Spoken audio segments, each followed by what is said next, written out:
peut voir passer la mort, puisqu'elle fait partie du décor. Un sac des billes, le célèbre roman de Joseph Joffo, c'est une histoire vraie, c'est un film plein d'émotions dans lequel on retrouve qui? Patrick Bruel, Ah oui. entre autres. Alors, il y a déjà eu d'abord ce roman vendu à plus de 25 millions d'exemplaires, paru en 73. Il y a eu une première adaptation au cinéma en 75, elle était signée Jacques Doyon. Cette fois-ci, c'est le Québécois Christian Duguay. Christian Duguay, Québécois, 60 ans, qui a réalisé 2 films qui ont bien marché. Japlou, ça vous parle peut-être pas beaucoup, mais c'est Guillaume Canel dans le rôle de Pierre Durand, cette histoire avec ce cheval. C'est lui le réalisateur, là? Oui, et Belle et Sébastien, tous les deux avaient frôlé 2 millions d'entrées. Donc les producteurs sont allés chercher ce monsieur pour mettre à l'écran, porter à l'écran ce roman plein d'émotions. Cette histoire vraie, il faut dire que le Joseph Joffo, qui est aujourd'hui 85 ans, était présent sur le plateau de tournage, ce qui a donné beaucoup d'émotions et aussi de bonnes indications aux comédiens. Et c'est aussi pour cela, sûrement, que ce film sonne très juste et que c'est très réaliste. Ce film nous raconte l'histoire de 2 frères, 2 jeunes juifs, sous l'occupation allemande, qui fuient Paris pour gagner le sud de la France, alors zone libre. Zone qui ne restera pas libre. Et donc, cette histoire est très réaliste sur les heures sombres de la France occupée sous les nazis. Vous êtes extrêmement ému. En même temps, vous riez beaucoup parce que ces 2 petits gars-là, ils vont traverser la France et que c'est quand même des petits garçons pleins de malice. Patrick Bruel, que vous apercevez, c'est le papa. Sa femme, c'est Elsa Zilberstein. Je dois dire que... je me suis fait complètement cueillir, évidemment, par l'histoire, et je ne suis pas la seule, mais c'est très joliment réalisé et très bien interprété. Et le talent de ces 2 petits garçons, d'où ils sortent, les 2 petits? on ne les connaît pas. Ils ont été, comme on dit, castés dans la français ou France québécois? entière. Français. Et je dois dire qu'ils apportent beaucoup au film. Nous avons rencontré Patrick Bruel. Bonjour Patrick. Bonjour. Avant d'être un film, il y a eu un roman qui est devenu célèbre, que tout le monde connaît. Quelle place ce roman a-t-il dans votre bibliothèque et dans votre cœur? J'avais 13 ans quand ma mère me l'a offert en disant voilà, c'est pas négociable, tu dois lire ce livre. T'avais pas passé l'âge de ce genre de bêtises, hein? Non. Et le moi non plus. Tu vas voir, toi. Prends ta garde, tu vas t'en prendre une.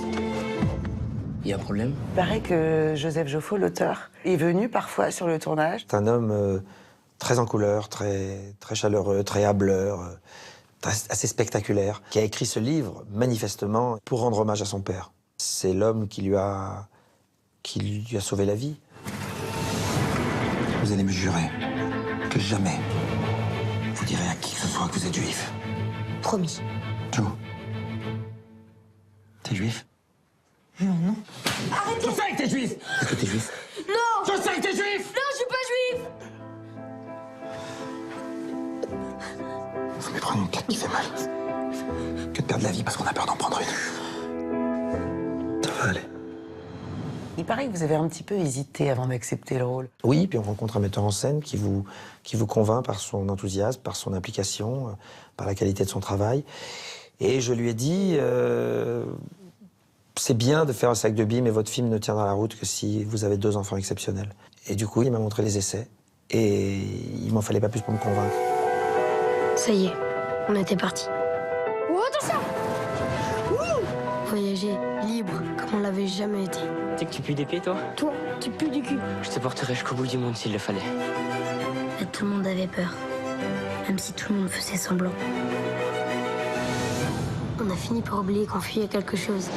Comment vous avez réagi quand vous avez découvert le film, fini, monté? Comme vous, comme les 500 personnes qui étaient dans la salle pour la projection, comme tous les gens qui sortent de la salle.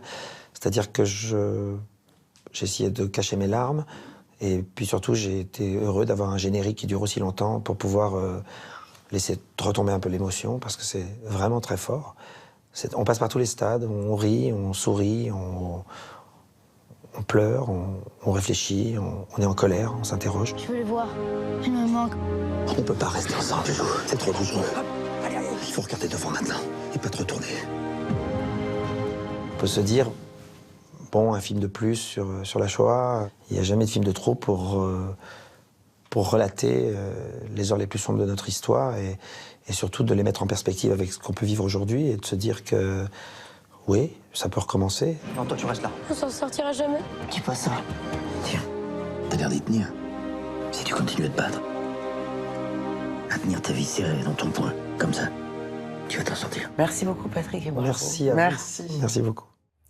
Très émouvant, Patrick Bruel, très fier d'être dans ce film et il le peut. J'ai oublié de vous dire qu'il y avait Bernard Campan qui joue le rôle d'un collabo, Kev Adams, un résistant, et Christian Clavier, un docteur. Ça sort mercredi. Alors. Oui. Kev Adams, et Et, Clavier, ouais, et quoi qui est vraiment Ah oui. bien. Et Clavier, un docteur juif qui travaille pour les nazis avant d'être Ah, ben déporté. Voilà. Et quand il fait des rôles comme ça, il Il est est extra. formidable. Hein. Extra. Ça sort mercredi prochain. En même temps, je vous le rappelle qu'une comédie très rigolote dans un autre genre, Il a déjà tes yeux, vous savez, de Lucien Jean-Baptiste, Oui. sur une adoption pas comme les autres, un couple de noirs qui adopte un petit blanc. Merci.